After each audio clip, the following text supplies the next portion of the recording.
Assalamualaikum warahmatullahi wabarakatuh. Ila hadrati sayyidina wa habibina wa syafi'ina Muhammadin sallallahu alaihi wasallam wa ila arwahi abaihi wa ikhwanihi minal anbiya'i wal mursalin salawatullahi wa salamuhu alaihi wa alaihim ajma'in wa ala ali kulli wa sahabati wal qarabati wa tabi'in wa tabi'it tabi'in bi ihsanin ila yaumiddin wa ila arwahi walidina wa muallimina wa dhawil huquqi alaina ajma'in wa khususan ila hadrati Syekh Abu Abdullah Husin bin Muhammad Nasir bin Muhammad Taib Al-Mas'udi Al-Banjari bisiril Fatihah. A'udzu billahi minasyaitonir rajim. Bismillahirrahmanirrahim. Alhamdulillahi rabbil alamin. Ar-Rahmanir Rahim. Maliki yaumiddin. Iyyaka na'budu wa iyyaka nasta'in. Ihdinas siratal mustaqim. Shiratal ladzina an'amta 'alaihim ghairil maghdubi 'alaihim waladdallin.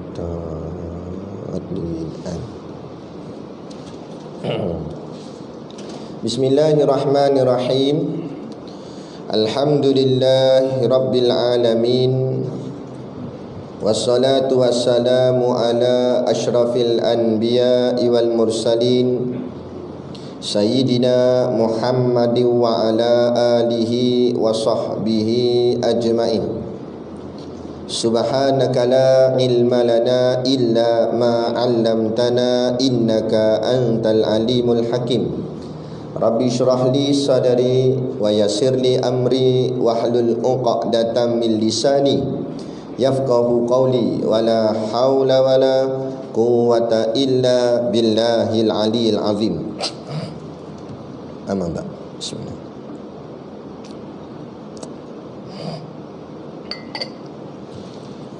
Alhamdulillah, kita sama-sama panjatkan syukur kehadirat Subhanahu wa ta'ala yang dengan limpah dan kurnianya kita masih lagi diizin oleh Allah Subhanahu wa ta'ala untuk selalu berada di tempat yang mulia, iaitu berada di dalam rumah Allah.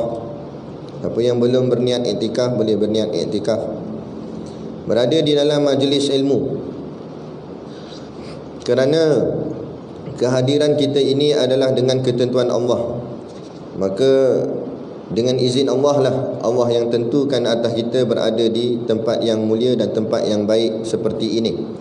Maka kalau di dunia lagi Allah letakkan kita di tempat yang mulia dan tempat yang baik, taman-taman syurga, maka harap nanti di hari akhirat Allah juga akan meletakkan kita di dalam tempat yang baik, iaitulah syurga Allah, insya-Allah. Amin ya rabbal alamin. Yang saya hormati pengerusi masjid dan seluruh saf kepimpinannya, para imam, para bilal, tok-tok syiah yang tak dapat kita nak sebutkan namanya satu persatu, yang amat-amat disanjungi para asatizah, alim-alim ulama, tuan-tuan guru, ustaz ataupun ustazah yang mungkin hadir pada malam ini, mohonlah ditegur kepada hamba yang fakir dalam bidang ilmu ini. Sekiranya apa yang disampaikan dan dikongsikan ada salah dan silapnya, yang kita kasihi ayah-ayah, ibu-ibu, pemuda-pemudi muslimin dan muslimat yang dirahmati Allah sekalian. Baik, kita sambung lagi kitab kita ni, Usul Tauhid.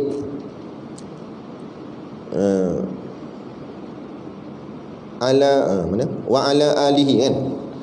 Qala al-muallifu rahimahullahu ta'ala wa nafa'ana wa iyyakum bi ulumihi fid daraini amin ya rabbal alamin.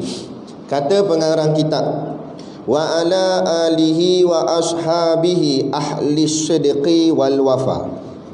Bermula rahmat Allah dan salamnya atas pesuruhnya, penghulu yang dipilih akan dia daripada makhluk, iaitu penghulu kita Nabi Muhammad, penghulu yang diikut orang akan dia dengan pekerjaan agamanya, dan atas segala keluarganya dan segala sahabatnya.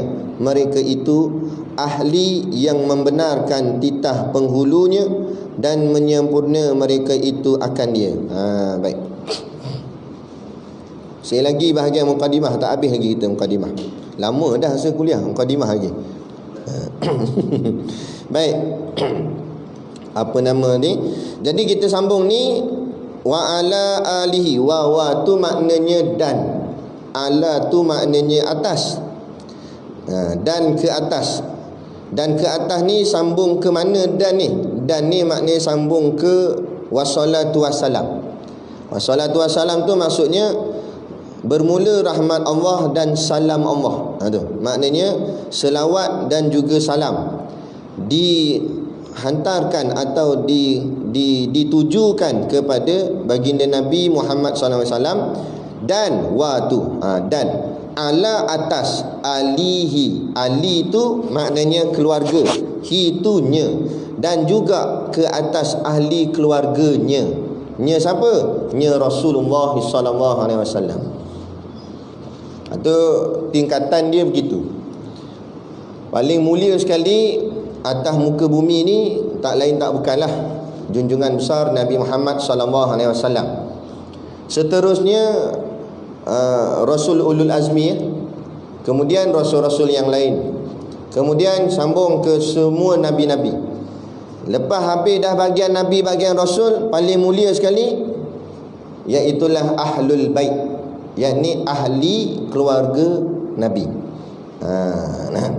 Bukan ahli keluarga diraja dah, ahli keluarga Nabi. Tu paling mulia. Dan ahli keluarga Nabi ni sampailah ada lagi. Ahlul yang dikatakan Ahlul Bait tu sampai sekarang ada. Nak kenal dia, kebiasaannya mereka ni namanya Said kat depan. Lepas tu kalau orang yang tak ada salah silah dengan Rasulullah, tak sampai nasab, jangan buh nama Said. Sebab Said tu nama untuk ni lah.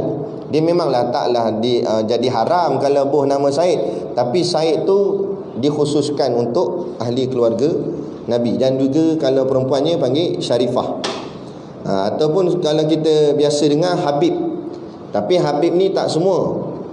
Habib ni bagi golongan Said yang alim. Dia Said keturunan Nabi.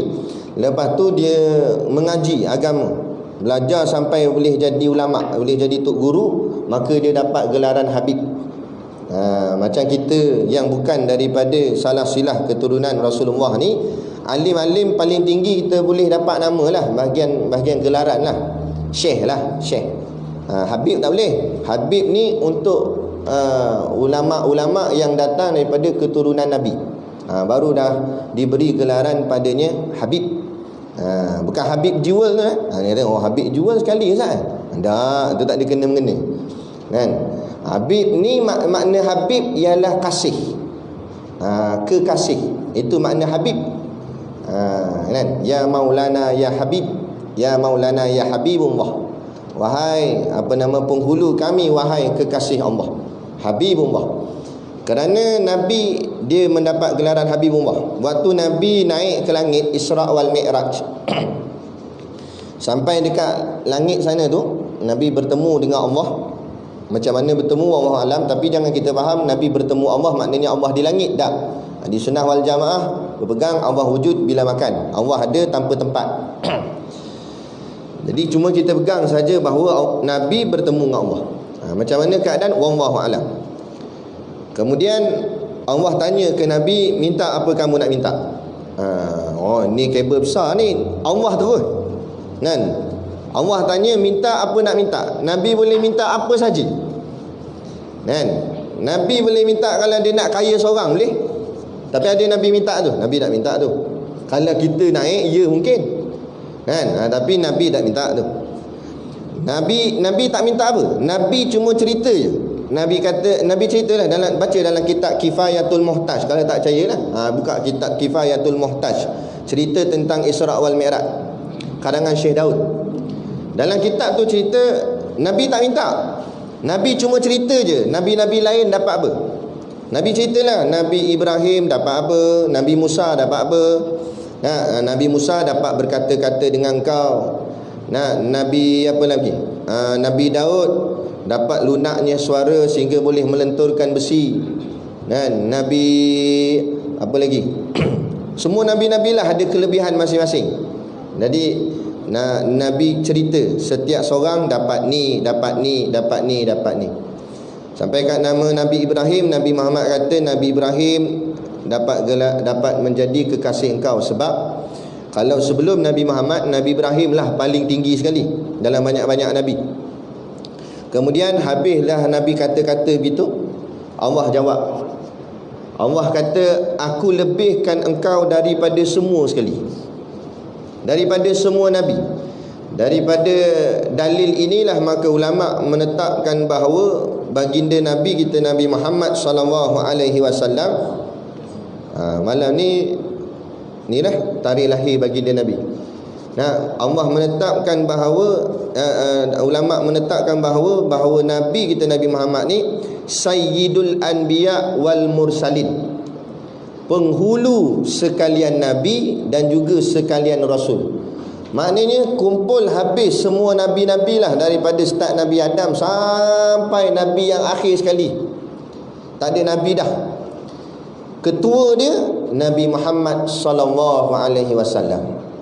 Dan semua kelebihan yang ada pada semua Nabi-Nabi yang lain ada terkumpul pada Nabi Muhammad sallallahu alaihi wasallam.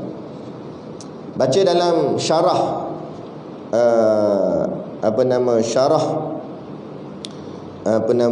Syama'il Muhammadiyah. Ada di sana dinukilkan daripada Sayyidatina Aisyah radhiyallahu an. Katanya kalaulah Nabi Yusuf alaihissalam itu orang kagum melihat kecantikan wajahnya sehingga dipotong-potong jarinya. Andai katalah mereka yang hidup di zaman itu melihat akan wajah Nabi Muhammad sallallahu alaihi wasallam, nescayalah bukan hanya jarinya yang dipotong, malah hatinya akan dihiris-hiris. Makna kata lebih, nampak, lebih lagi hebat. Wajah Nabi ni bercahaya sehingga satu hari Sayyidatina Aisyah radhiyallahu anha sedang menjahit pakaian Nabi yang sedikit terkoyak. Itulah jubah Nabi. Nabi tak beli jubah baru, koyak tampal, koyak tampal. Kita berapa kali baru jubah. Bila tengah jahit, jarum tu jatuh. Bukan macam zaman kita lampu lambak ni. Mati satu lampu, ada lampu lain lagi. Zaman tu pakai pelita gitu, api gitu je. Jadi terpadam lampu, pelita terpadam, gelap. Bila gelap, jatuh pula jarum tu. Sayyidatina Aisyah cari tak jumpa, dah gelap. Nabi sua muka dia.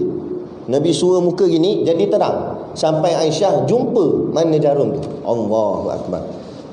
Bercahaya wajah Nabi. Kita ada cahaya kan, begini lah muka kita pun. Tu hebat baginda Nabi SAW. Nabi tak ada bayang-bayang. Nabi tak ada bayang-bayang. Allah buat Nabi ni tak ada bayang-bayang. Kata ulama, kerana cahaya dengan cahaya mana boleh bayang-bayang. Cahaya Nabi lagi bersinar daripada cahaya matahari itu sendiri. Maknanya tak ada bayang-bayang. Dan Nabi tidak pernah dihinggap lalat. Kita tak payah kata, baru lepas keluar bilik air, baru lepas mandi keluar dah, kena dah lalat hinggap. Nabi lalat tak pernah hinggap. Mulianya batang tubuh baginda Nabi sallallahu alaihi wasallam.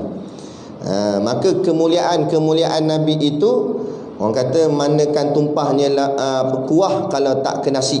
Jadi manakan perginya kemuliaan Nabi itu kalau taklah kepada keturunannya Nabi. Turunlah kepada anak cucu cicit Rasulullah sallallahu alaihi wasallam. Itulah yang dipanggil sebagai Ahlul Bait. Jadi kalaulah ada di kawasan kita Pulau Pinang, dengar ada orang buat majlis selawat dihadiri oleh habaib. Makna habaib ni jamak bagi habib. Kalau seorang habib, kalau banyak-banyak habib, habaib. Kalau dengar sana ada habib datang, tak kira lah daripada luar negara ke mana ke, kalau kita kat Malaysia ni beruntung. Ada Habib Ali Zainal Abidin duduk dekat Malaysia ni, duduk kat Kuala Lumpur. Nah, ada apa nama kalau luar daripada luar negara Yaman tu, Habib Umar Al-Hafiz. Dengar kata tiba-tiba kita dengar dapat poster Habib datang. Turunlah. Kan? Kalau tak ada apa-apa kerja yang mustahak, turunlah. Pergilah lihat wajah para habaib ni. Kerana pada wajah tu pasti ada wajah Rasulullah di dalamnya. Kerana tu keturunan Nabi. Macam kita kat muka kita mesti ada iras-iras muka ayah kita. Betul tak? Muka ayah kita ada iras-iras muka tok kita. Maknanya sampailah akhirnya pada tok moyang kita keturunan dulu. Ni cicit Nabi. Jadi walaupun tak sebiji, mesti ada kena sikit pun. Tang kulit ke, tang hidung ke, tang mata ke, mesti ada kena sikit pada wajah baginda Nabi SAW. Dan kita nak tengok wajah Nabi tak dapat dah. Jadi kita tengoklah wajah anak keturunan Rasulullah SAW. Orang kalau kasih ni, Allah sanggup buat apa saja. Tu nama kasih, tu nama cinta, tu nama sayang. Itulah terbukti kasih. Kasih bukan dengan cakap kok mulut saja. Saya sayang Rasulullah. Bukti sayang tu sanggup buat apa saja untuk Rasulullah. Tu baru sayang. Baik. Jadi nak cerita sini ahli keluarga Nabi. Persoalannya, siapakah yang termasuk di dalam ahli keluarga Nabi? Yang nak dikiranya macam mana? Boleh nak kata orang ni ahli keluarga Nabi ke tak ke, macam mana ke? Apa syarat-syarat dia? Baik. Ahli keluarga Nabi, syarat dia mesti ada dua perkara. Yang pertama, anak keturunan Bani Hashim. Bani Hashim ni makna keturunan Nabi lah. Darah yang mengalir di dalam badannya tu darah keturunan Hashim. Sama ada Nabi ke bawah, anak Nabi, cucu Nabi, cicit Nabi sampai ke bawah, ataupun ke atas ayah Nabi, kan? Ataupun ke tepi, kan? Ke tepi tu maknanya yang kena mengenalah, saudara, sepupu, sepapat dan sebagainya. Yang ada darah keturunan Bani Hashim itu disebut sebagai syarat yang pertama. Tapi belum confirm lagi jadi ahlul bait, belum confirm lagi jadi ahli keluarga Nabi, kan? Baru jadi syarat yang pertama saja. Syarat yang kedua, mestilah dia beriman kepada Allah dan juga Rasulullah sampai ke akhir hayatnya. Hayatnya sini, hayatnya dia tu, bukan hayat Nabi, hayat dia. Jangan bila Nabi dah tak ada, dia keluar Islam. Tak jadi. Dia tu sampai habis, sampai ke mati, dia ikut Allah, ikut Rasulullah. Barulah ada dua syarat ni, barulah orang tu dilayak dipanggil sebagai ahlul bait, ahli keluarga Nabi. Ahli keluarga Nabi SAW. Jadi dalam persoalan ni, permasalahan yang timbul, contoh Abdul Uzza. Kenal Abdul Uzza? Abdul Uzza bin Abdul Muttalib. Siapa dia Abdul Uzza bin Abdul Muttalib? Yakni pakcik Nabi. Nama manja dia Abu Lahab. Dengar nama manja kenal terus lah. Abu Lahab tu bukan orang lain. Abu Lahab tu pakcik Nabi. Abu Jahal tak? Abu Jahal bukan. Abu Lahab. Abu Lahab ni pakcik Nabi. Jadi kalau ikut darah yang mengalir dalam badan Abu Lahab, darah Bani Hashim lah. Kalau ikut tu syarat pertama dia kena dah. Tapi dia tak lepas syarat nombor dua. Syarat nombor dua apa? Beriman pada Allah dan beriman pada Rasulullah. Dia tak beriman pada Allah dan Rasulullah, maka dia tidak diletakkan di dalam ahlul bait. Walaupun darah yang mengalir dalam badannya, dan itu darah Nabi, kalau ikut genetik dia itulah, kalau ikut sains dia, tapi tak dikira sebagai ahlul bait sebab tak sah iman. Jadi samalah juga dengan zaman sekarang. Tu zaman dulu, zaman sekarang sama tak? Kalau nama dia Said, nama dia Syarifah, tapi ingkar perintah Allah, ingkar perintah Nabi, tak ikut Allah, tak ikut Rasulullah, maka juga tak dikira sebagai ahlul bait. Lawan Allah, lawan Rasulullah. Nama Said tapi lawan Allah, lawan Rasulullah, malah menegakkan maksiat, merendahkan agama Allah, melawan pula agama Allah, menghina Nabi dan sebagainya. Walau nama Said sekalipun, walau nama Syarifah sekalipun, tapi tidak dikira sebagai ahlul bait, maka ditarik kemuliaannya daripada wajahnya, daripada dirinya tu. Tak jadi, tak ada kemuliaan langsung. Tapi kalau dia ni orangnya bagus, orang yang baik, orang yang beriman, ikut Allah dan Rasul, walaupun mungkin tidak alim, tetapi dia adalah anak keturunan Nabi, maka kita wajib hormat dia. Ada satu orang dulu di Terengganu, nama apa tu? Tok apa? Siapa ingat? Tok Ali tu di Terengganu. Tok, ada anak pernah cerita pasal dia sengitkan serban. Bukan Tok Ngali, Tok Ngali Kelantan, ni Terengganu. Bukan. Lagi atas, dia lama lagi. Apa nama? Tak ingat, tak datang pula nama dia. Dia ada seorang dulu tu, ada dia wali. Nanti kalau ingat lain kali kita cerita lain nama dia. Nak cerita dia tu. Dia ni dia memang anak dia kalau ikut salah silah keturunan nasab dia memang sampai kepada Nabi. Dan dia ada duduk di Terengganu satu ketika dulu. Dia seorang wali Allah, seorang ulama. Tapi masa dia kecil-kecil, Tok Kupaloh, alhamdulillah. Tok Kupaloh. Orang nama betul tak ingat. Tapi orang panggil dia Tok Kupaloh. Tok Kupaloh ni dia anak keturunan Nabi. Jadi dia ni masa kecil dia mengaji dengan guru dia lah, tok guru dia. Hormatnya ulama dengan anak keturunan Rasulullah. Tok guru dia duduk bawah, Tok Kupaloh duduk atas. Tok Kupaloh masa tu budak lagi, mengaji dengan guru dia. Guru duduk bawah, dia duduk atas. Jadi dia kata, kenapa guru duduk bawah? Dia kata, satu makam aku guru, kamu murid. Satu lagi makam, kamu ni anak keturunan Rasulullah, sedang aku orang biasa. Kamu lebih mulia daripada aku, walaupun mungkin aku lebih alim daripadamu. Tu. Lah kali dia pun duduk sama dengan guru dia. Turun dia sebut, dia pun segan bila tok guru dia duduk bawah. Nak ceritanya menghormati ahlul bait, menghormati ahli keluarga baginda Nabi sallallahu alaihi wasallam. Sebab kemuliaannya memang kemuliaan yang tinggi. Ni macam kita sebut, kita baca ni, wa ala alihi, dan atas ahli keluarga baginda Nabi. Ahli kerabat lain tak kira, kerabat raja tak ada apa sangat. Orang je lah terkejar-kejar, tapi tak ada apa sangat kemuliaan. Yang kemuliaan ialah ahli kerabat Nabi, ahli keluarga Rasulullah SAW. Dia punya susun tu pecah banyak. Sebab tu kalau kita tengok nama-nama syekh ni atau nama-nama Habib ni, dia cuba tengok nama belakang dia.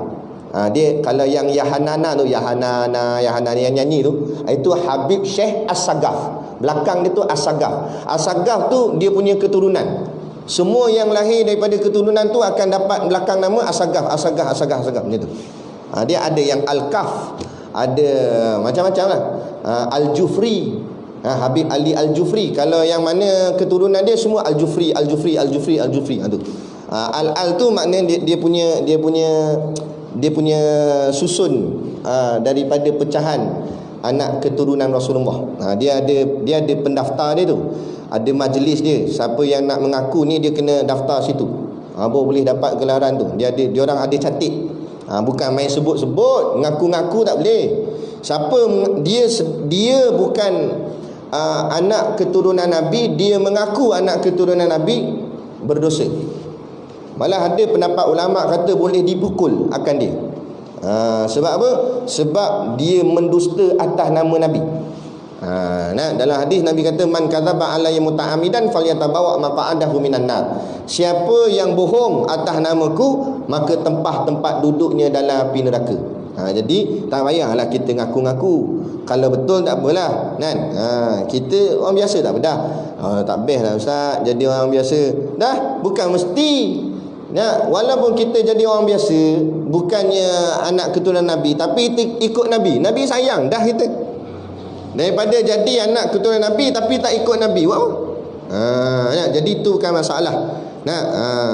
Cuma itu satu bentuk kelebihan saja, tapi tak ada masalah. Anak keturunan Nabi pun kalau ada dosa, boleh juga masuk neraka.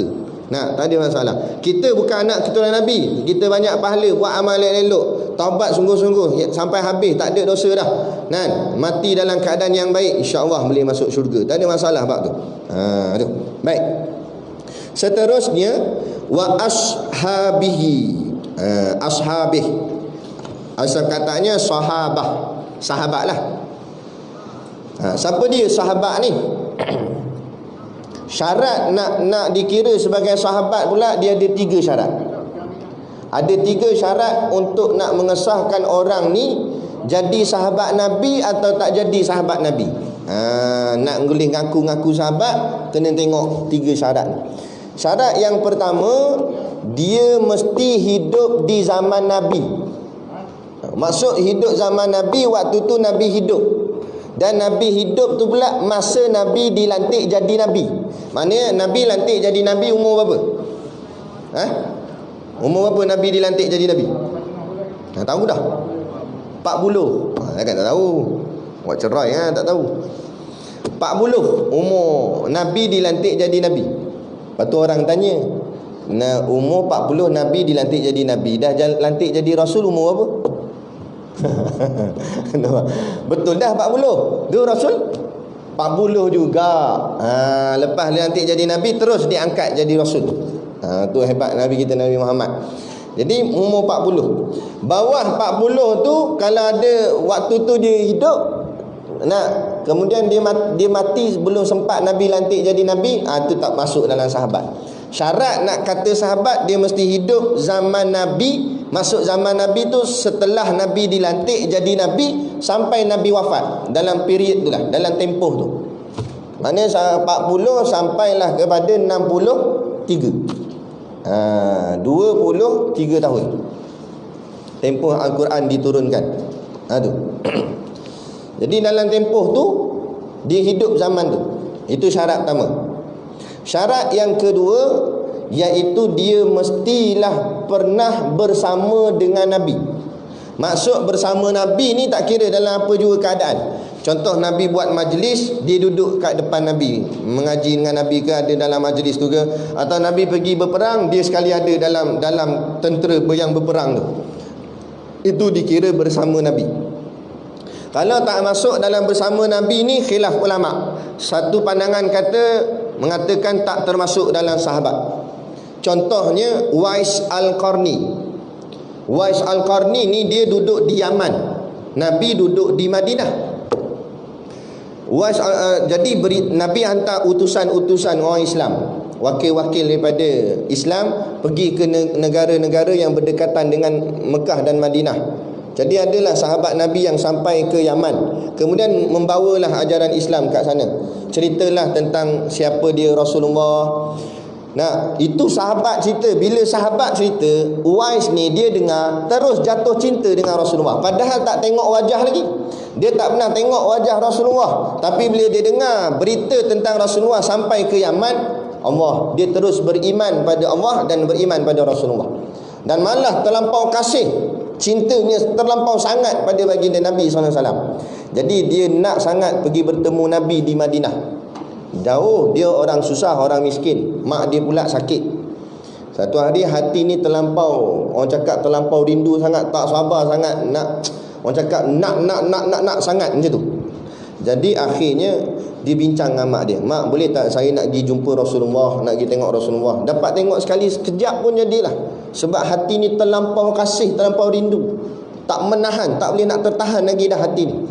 Jadi kata mak dia, mak ni sakit, bolehlah kalau hang nak pi, tapi jangan pi lama-lama, sat dah lah, mak sakit ni, siapa nak jaga mak? Dia pun tak ada orang lain, keluarga dia dengan mak dia je.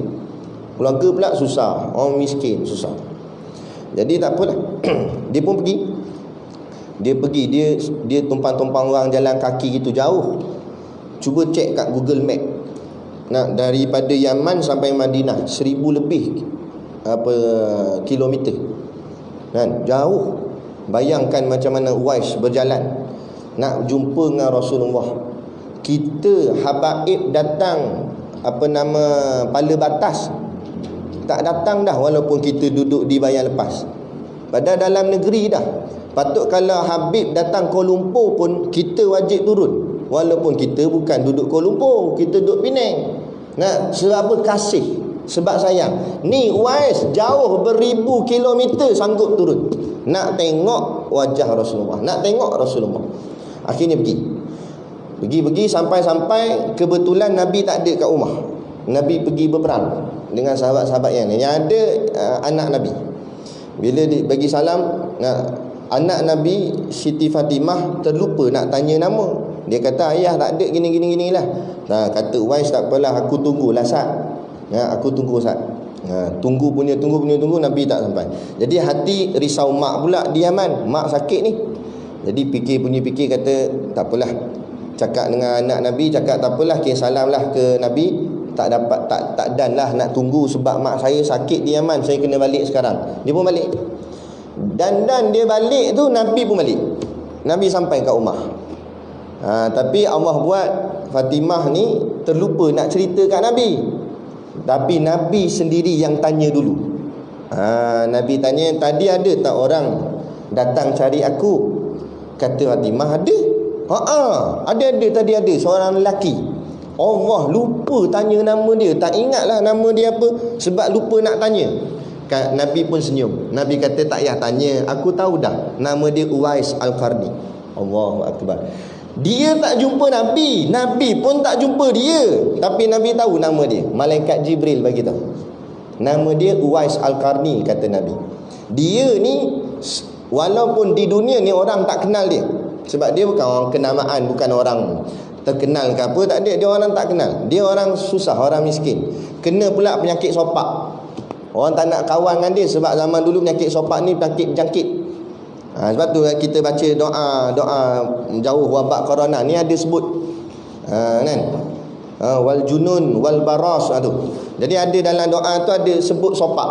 Sebab itulah penyakit zaman dulu-dulu yang bahaya. Boleh kata macam corona zaman dululah. Makna bahaya. Jadi orang tak nak kawan dengan dia. Dia duduk seorang-seorang dia. Jadi dia orang tak kenal. Kata Nabi, walaupun makhluk dunia tak mengenali dia, tapi seluruh makhluk langit kenal dia, kata Nabi. Allahu Akbar. Nabi kata seluruh makhluk di langit, yakni makhluk langit tu maksudnya para malaikat Allah. Langit 1, 2, 3, 4, 5, 6, 7. Ada 7 lapis langit. Semua malaikat kat langit kenal Uwais Al-Qarni. Dia sangat popular. Namanya selalu disebut-sebut oleh malaikat di langit. Kena ketaatan. Kerana dalam riwayat cerita, Uwais ni perangai dia tak suka menunjuk-nunjuk. Dia tak banyak cakap. Dia cakap bila perlu saja. Dia banyak berzikir, banyak baca ayat-ayat Quran. Dia suka menyendiri. Dia buat perkara-perkara ibadat dia. Itu Uwais Al-Qarni. Dia tak kejar populariti. Dia bukan nak orang kenal dia.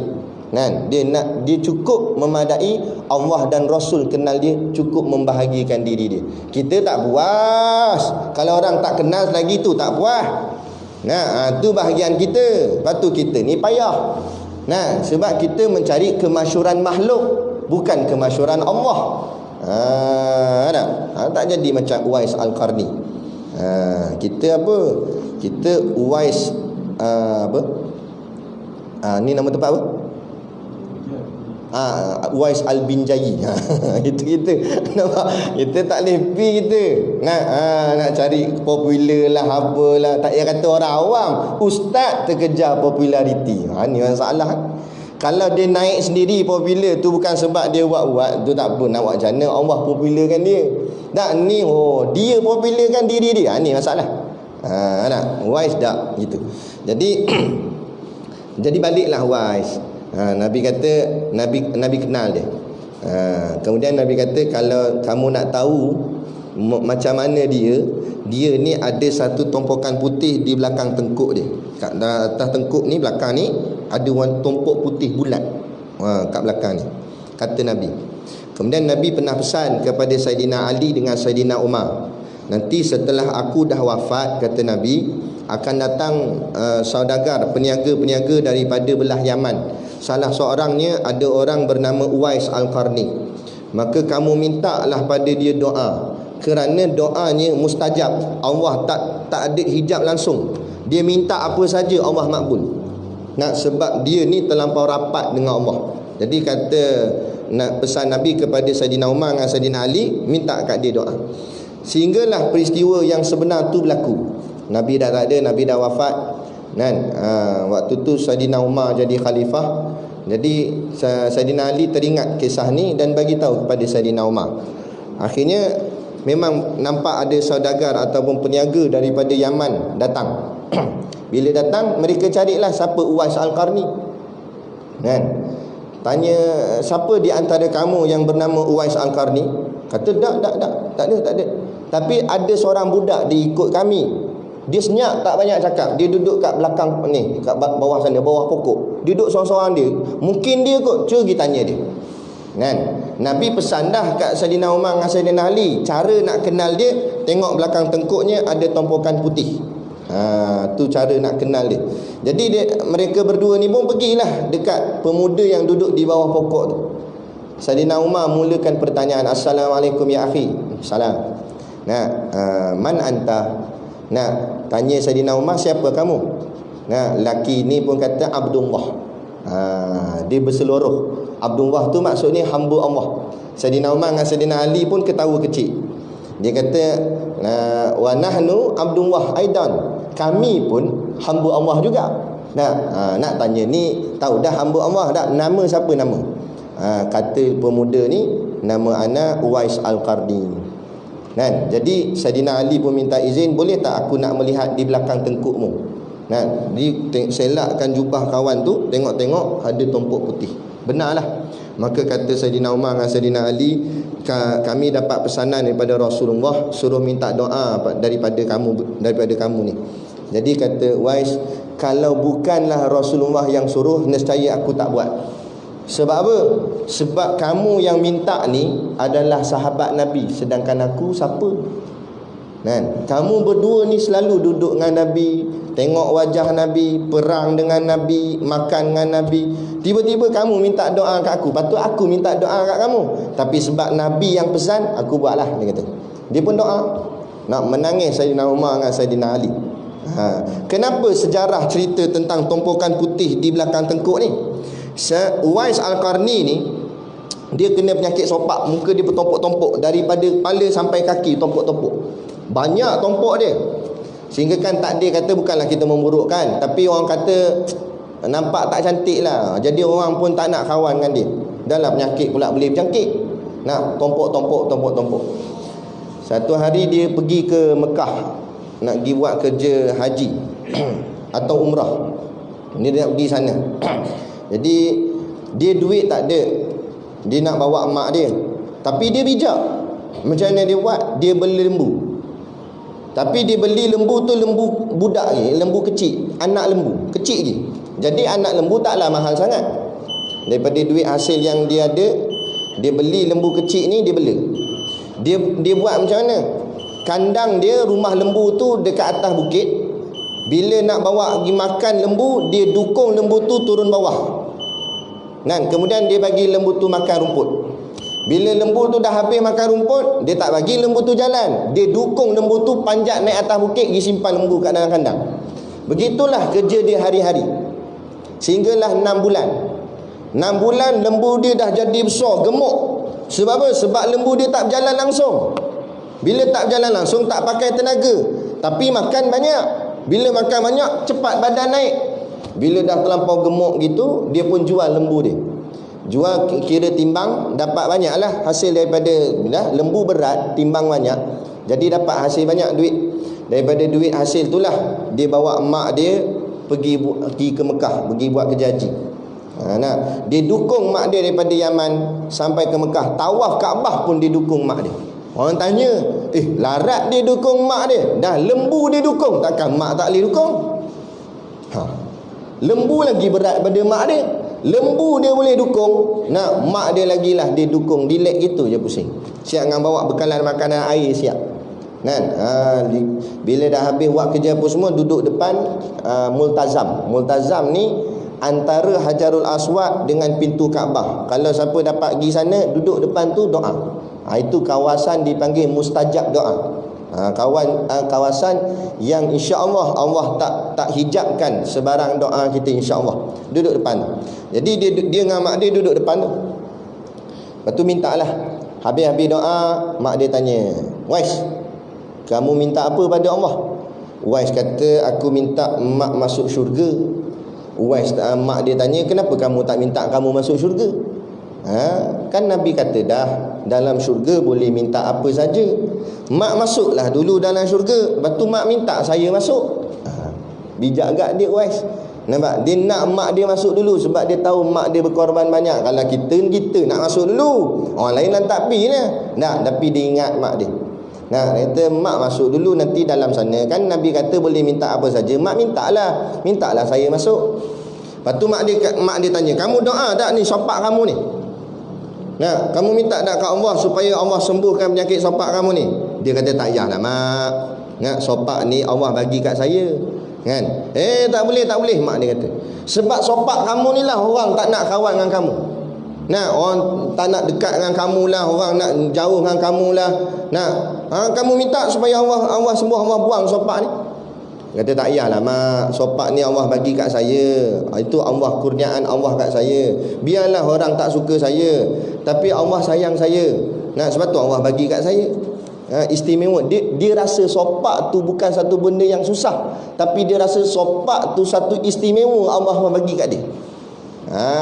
Sebab tu semua orang kena penyakit, tapi tak sama pandangan setiap orang. Ada orang pandang penyakit yang dia dapat tadi menyusahkan diri dia, tapi ada orang pandang penyakit yang dia dapat tu adalah kurniaan, anugerah daripada Allah. Itu tak sama, sebab hati lain-lain. Jadi kata Wais tak payahlah. Mak dia kata kalau hang tak nak doa, hang jadi anak derhaka. Dengar anak derhaka takut dia. Dia kata okey, baik, saya doa. Dia pun doa, ya Allah, hilangkanlah penyakit sopak yang ada pada aku ni, melainkan tinggalkan sedikit. Ayat tu dia tambah. Di hujung tu dia kata jangan buang semua, tinggalkan sikit. Maka bila Allah makbul, Allah hilangkan semua sopak dia, melainkan Allah tinggalkan satu saja tompok di belakang. Itu sejarah tompok putih belakang Tengku Uwais Al-Qarni yang Nabi kata. Nah, kerana dia sayang juga sopak yang Allah bagi kat dia, dia minta Allah sembuhkan, tapi tinggal satu, tinggal sikit. Sebab dia nampak juga sopak bukan sebab sopak penyakit, tapi sopak itu kurniaan Allah. Tu hebat. Ni kata sebab tu dia terkenal di langit. Kita boleh tiba-tiba tengok cek swab test positif corona. Macam nampak? Nak doa. Boleh doa, ya Allah hilangkanlah corona, tapi tinggalkan sikit je. Boleh. Dah kita. Tu. Ada orang tak dia macam tu. Dia tahu pandangan hati dia tu. Itu kata kurniaan Allah lain, tak sama. Jadi itulah Uwais. Jadi Uwais ni setengah pandangan ulama mengatakan dia tak termasuk dalam sahabat. Sebab apa? Sebab dia tak pernah bertemu dengan Nabi. Walaupun dia syarat pertama dia lepas, dia hidup zaman Nabi, tapi dia tak pernah bersama dengan Nabi. Sebab dia duduk jauh kan. Tapi ada setengah pandangan ulama meletakkan Uwais sebagai sahabat kerana Nabi kenal dia. Sebab dia nak orang yang terkenal di langit, kan, meletakkan sanjungannya yang tinggi. Itulah kisah Uwais Al-Qarni. Moga-moga jadi teladan pada kita, boleh mencontohi dia. Baik, syarat yang ketiga nak dikira sebagai sahabat tadi sama juga macam syarat Ahlul Bait tadi. Mestilah dia beriman dengan Allah dan Rasul sampai ke akhir hayatnya. Kan? Barulah bila ada tiga-tiga ni, baru layak orang tu dipanggil sahabat Nabi. Jadi sahabat Nabi ni tak kira umur, baik kecil baik tua, tapi syarat mesti balik. Kalau belum balik tak masuk lagi. Tu. Jadi kalau contoh katalah kita tidur-tidur mimpi Nabi, kan, adakah pagi esoknya kita jadi sahabat Nabi? Dah. Jangan ngaku aku jadi sahabat dah, malam tadi mimpi Nabi. Dah. Sebab apa tak? Sebab syarat pertama kita tak kena, iaitu hidup di zaman Nabi. Sekarang bukan zaman Nabi. Walaupun takdir kita dapat bertemu Nabi dalam mimpi, tapi zaman ni bukan zaman Nabi, maka tak masuk dalam syarat pertama. Tak payah kata mimpi. Dalam istilah tasawuf, wali-wali Allah, ahli sufi, dia ada sebut satu perkataan namanya yaqadha ataupun yaqaza. Yaqaza ni maknanya bertemu Nabi bukan dalam mimpi, dalam jaga. Jaga betul-betul macam ni jumpa Nabi. Tak ada yang mustahil bagi Allah kalau Allah nak buat. Kalau geng Wahabi dia tolak benda ni. Kalau Wahabi dengar saya cakap ni, dia kata merepek ni ustaz merepek ni. Nah, tapi benda ni ada disebut oleh ulama-ulama sufi dan pernah berlaku pada beberapa orang, ulama-ulama terdahulu, antara Syekh Abdul Qadir Al-Jalani. Dan Allah izin atas dia bertemu Nabi, bukan mimpi, jaga. Dalam jaga macam ni, bertemu Nabi. Padahal Nabi tak ada dah, Nabi wafat dah. Allah boleh buat. Allah boleh hantar ruh, kan? Tak ada masalah bagi Allah. Allah tak ada apa yang susah bagi dia. Allah berkuasa atas segala sesuatu. Dah apa masalah? Jadi itu. Jadi kalau dia jumpa Nabi dalam keadaan jaga pun, tapi di zaman sekarang, maka tak dikira sahabat. Sebab bukan zaman Nabi sekarang ni. Syarat pertama tu tak kena. Jadi itulah dia. Apa nama yang disebut sebagai, nak dikira sebagai sahabat Nabi atau tak sahabat Nabi. Kita tadi ahli keluarga Nabi pun bukan, sahabat Nabi pun bukan, tapi kita masih lagi ada satu peluang untuk kita join, nak jadi member, yang ni ikhwan Nabi, ikhwani. Nabi kata ada satu golongan yang sangat mulia, kan? Sahabat tanya, siapa dia? Kan? Adakah malaikat-malaikat Allah? Nabi kata sudah tentulah malaikat tu mulia, sebab dia tentera-tentera Allah, kan? Habis siapa lagi ya Rasulullah? Sahabat-sahabat pun teka sahabat kata, adakah nabi-nabi dan rasul? Sudah tentulah nabi-nabi dan rasul itu mulia, kerana nabi-nabi dan rasul itu buat kerja untuk Allah, hantar utusan apa semua ni tadi, kasih Allah, kan? Lepas tu mereka kata, adakah kami ya Rasulullah sahabatmu? Nah, Nabi kata sudah tentulah kalian mulia, sebab kalian sahabat-sahabat aku, kan? Duduk dengan aku. Sahabat bingung. Sahabat tanya, habis tu siapa lagi mulia? Nabi kata, ikhwani. Nah, saudara-saudaraku. Dalam bahasa Arab ikhwan, bahasa Melayu makna ikhwan tu saudara-saudaraku, kata Nabi.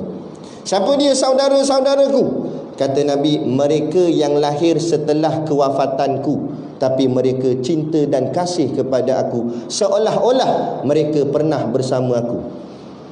Kita ni tak pernah duduk dengan Nabi, tak pernah lihat wajah Nabi, tak pernah tengok, tak kira lah nak kata nak tengok barang Nabi pun, kalau ada kesempatan orang buat apa tu, pameran pedang Nabi apa semua, kalau tak dapat agak tengok Nabi, wajah Nabi tak pernah, duduk dengan Nabi tak pernah, dengar suara Nabi pun tak pernah. Tiba-tiba kita mencintai Nabi macam sahabat-sahabat cinta Nabi. Sahabat cinta Nabi tak pelik, sebab sahabat duduk dengan Nabi, tengok wajah Nabi. Tapi kita tak pernah tengok wajah Nabi, tiba-tiba sanggup mati untuk mempertahankan Nabi. Manakah lagi kehebatan kemuliaan dia? Itu kata, kan? Sayang Nabi ni terlebih sayang daripada yang lain, termasuk mak ayah sendiri. Saya kata mak ayah sendiri, diri sendiri pun kita nak lebih sayang pada Nabi daripada diri kita sendiri, sehingga kita sanggup menggadai nyawa demi kerana Rasulullah. Ini kita mengajak sama-sama untuk kita boikot produk Perancis, daripada France. Boikot terus Perancis ni. Sebenarnya tak payah kata Perancis, dari dulu lagi. Tak payah sibuk lah nak cari produk orang kafir ni, orang putih apa semua ni. Mereka ni memang jahat pun. Perancis ni dia hina Nabi kita. Jadi kita kena buat sungguh-sungguh benda ni. Tunjukkan kekuatan Islam, syiar Islam, penyatuan Islam. Kita ni lagi nak dekat akhir zaman, lagi mereka akan tekan kita. Tapi saya peringatkan, kita kena faham, memang kita ditekan, tapi sifat orang beriman ni, sifat para mujahid, pejuang agama Allah ni, dia macam spring. Macam spring. Memang ditekan, dia lembik, tekan. Jangan terlepas je. Hang terlepas, spring ni akan melompat lebih tinggi daripada saiz dia sendiri. Begitu jugalah pejuang Islam memang tekan. Tak apa tekan. Membuatlah apa nak buat. Nak hina tak apa. Kalau ada arahan daripada pimpinan untuk menyatakan jihad, nescayalah kami anak-anak muda, pemuda-pemuda Islam akan dahulu melompat ke hadapan. Mati pun kami sanggup. Itu yang ditarbiah oleh tok guru kami di pondok, kan? Mati pun sanggup. untuk Allah dan Rasul. Sebab apa? Tidak ada mati yang lebih mulia melainkan mati kerana agama. Dan nak mati kerana apa? Nah, mati kompon mati dah. Persoalannya mati untuk siapa? Mati kerana apa? Itu yang membezakan mati bagi setiap kita. Mati semua mati. Nah, tapi mati kerana apa tu yang membezakan antara kita setiap satu sama lain. Nah, tu dia. Baik. Jadi wa ala alihi wa ashabihi ahli sidqi wal wafa. Kita habiskan teruslah. Jadi maknanya tadilah semua ahli keluarga Nabi dan sahabat-sahabat Nabi, mereka itulah kata Syekh ahli yang membenarkan titah penghulunya, yang membenarkan apa yang dibawa datang oleh Rasulullah SAW, dan menyempurna mereka itu akan dia. Bukan setakat membenarkan, malah menyambung kerja tugas-tugas Nabi, menyempurnakan agama ini di atas muka bumi ini sampailah akhirnya bumi ini akhirnya kiamat akhirat. Inilah kerja yang paling mulia, itu kerja membawa agama, menegakkan agama. Walaupun kita tak kisah, kita jadi ahli biasa dah apa, walaupun tak ada jawatan pimpinan apa pun jadi ahli, tapi kita salah seorang penggerak kepada nak menegakkan agama Allah di atas muka bumi. Maka itulah kedudukan yang mulia. Daripada duduk saja, orang hina Islam pun dia tengok, orang jadi buat apa dengan Islam, macam dia ni macam bukan Islam. Kalau dia bukan Islam tak pelik, dia Islam, orang hina agama buat tak tahu. Nah, macam orang hina bapak dia tak terasa apa. Padahal yang kena hina bapak dia. Kalau bapak orang lain tak pelik lah, tu bapak dia sendiri, dia tak kisah. Dia kata ini yang pelik manusia zaman hari ni. Sebab apa? Sebab hatinya bukan lagi nak berpaut, melekat dalam hatinya agama Allah, tapi hatinya berpaut pada duit. Kalau duit dia orang ambil, bergaduh sanggup. Tanah dia orang rampas, keluar parang. Nampak? Masuk penjara tak apa, sebab harta dia orang ambil. Tapi kalau orang nak ambil agama dia, orang hina Nabi dia tak rasa apa-apa. Sebab hatinya tak meletakkan Allah dan Rasul dalam hati dia. Tuan-tuan, jangan jadi macam setengah negara-negara Arab. Negara Arab, kita ni faham, kalau ikut akal kita ni, negara Arab lah patutnya Islam dulu. Sebab kita ni bukan Arab. Mereka baca Quran kadang-kadang boleh faham terus sebab dia ayat Quran bahasa Arab. Kita nak kena baca ni, nak kena tengok terjemah. Tapi hari ni negara Arab pun akhirnya jauh daripada agama. Tengok viral, orang hantar viral dekat video kat WhatsApp, budak-budak pelarian Afghanistan apa semua tu, pelarian masuk dekat kem-kem ni. Jadi dia ambil satu kertas, dia tulis nama Allah, Alif Lam Lam Ha. Dia tunjuk kat budak tu, budak-budak kecil umur 7-8 tahun, 10 tahun gitu. Tunjuk kat budak. Dia kata cuba baca. Budak tu pun tunjuk satu kataan, bukan panjang, satu kataan tu je. Cuba baca. Tak boleh baca. Tak boleh baca budak. Lepas tu orang yang tanya tu dia kata, pernah tengok tak tulisan ni? Budak lelaki tu kata pernah tengok. Selalu nampak ada di masjid-masjid, dia kata. Tapi apa, macam mana nak sebut? Nak sebut saya tak tahulah, dia kata. Dia tak tahu. Itu Alif Lam Lam Ha Allah. Sebut nama Allah pun dia tak tahu. Tu negara Arab, tuan-tuan. Kalau Arab ni maknanya ibarat kepala. Kalau kepala pun dah sengit, gerabak, kita yang bukan Arab lagi lah. Maka bersiap sedialah dengan zaman yang lebih mencabar. Maka tak peliklah, zaman saya kecil-kecil dulu saya mengaji. Ustaz, saya pernah dengar ada satu orang ustaz ceramah, dia kata nanti di akhir zaman akan tiba satu zaman orang tak reti baca Fatihah, orang tak reti baca. Orang bila dia dengar kalimah la ilaha illallah, dia akan kata saya pernah dengar tapi tak tahu apa. Dia cuma pernah dengar. Maka perkara yang kita kata tu akan berlaku tak lama lagi di zaman kita ni. Akan lepas-lepas ni. Lepas ni tak peliklah ada anak-anak muda dari kalangan tengok IC tulis Islam, nama Islam, tapi bila tanya apa tu Islam, dia sendiri tak tahu. Yang dia tahu Islam tu sekadar agama, sama macam Buddha, sama macam Yahudi, sama macam Kristian, macam dia kata agama banyak, ikutlah nak pilih mana. Tapi dia tak faham sendiri Islam tu apa dia. Apa tu rukun Islam? Apa tu rukun iman? Tadi jumpa dah di Manong, Perak, di Manong tempat kami di Perak. Kawan saya buat bancian, dia buat tanya soalan macam ni, dia dah rakam, lepas tu dia bawa recorder. Dia tanyalah, Nak bang, besar dah si ada anak, tengah buaikan anak dekat taman permainan. Besar panjang dah. Tanya dia, bang, rukun Islam ada berapa? Tak boleh jawab. Nah, dia kata dulu zaman sekolah hafal lah, sekarang tak ingat dah, lama tinggal sekolah. Dia kata, lah, jadi mu hafal untuk sekolah je, bukan untuk agamamu. Nah, habis tak tahu, tanya berapa rukun Islam. Kita pun kata, tak apalah bang, abang teka-teka je lah berapa. 30 dia bantai. Kita dengar kelakar, inilah realiti di zaman kita hari ini. Sampai tak tahu rukun negara, tak apa, tak pelik mana. Ni rukun agama dia sendiri, dia tak tahu. Tu tak tanya rukun semayang lagi. Nah, tak tanya perkara-perkara syarat sah semayang. Belum tanya yang soalan detail-detail. Kitab kita mengaji ni, usul tauhid, kitab kifat Hidayatus Sibyan, kitab-kitab pondok, kitab nipih. Kitab tu kitab asas dia. Kitab asas bagi setiap orang Islam. Maknanya setiap orang Islam, walaupun dia bukan ustaz ke, bukan tok guru ke, dia kena mahir kitab nipih tu. Nah, maknanya semua yang ada dalam kitab ni dalam kepala dah. Sebab tu semua benda basic. Tapi bagilah kitab nipih-nipih gini kepada orang awam. Kadang-kadang tak boleh baca dah. Tak tahu dah nak reti macam mana nak baca. Nah, nak ceritanya makin lama makin jauh, makin lama makin jauh, makin lama makin jauh. Tapi zaman makin moden, makin hebat. Telefon makin canggih, tapi agamanya makin jauh. Jadi bayangkanlah kehidupan kita pada masa-masa akan datang. Anak kita, cucu kita, cicit kita, keturunan kita. Kalau daripada sekarang kita tak jaga agama ni, habis. Sebab tu Allah pesan, ya ayyuhalladzina amanu qu anfusakum wa ahlikum nar. Jaga diri kamu dan jaga ahli keluarga kamu. Jadi kita berhenti setakat ni dan kita akan sambung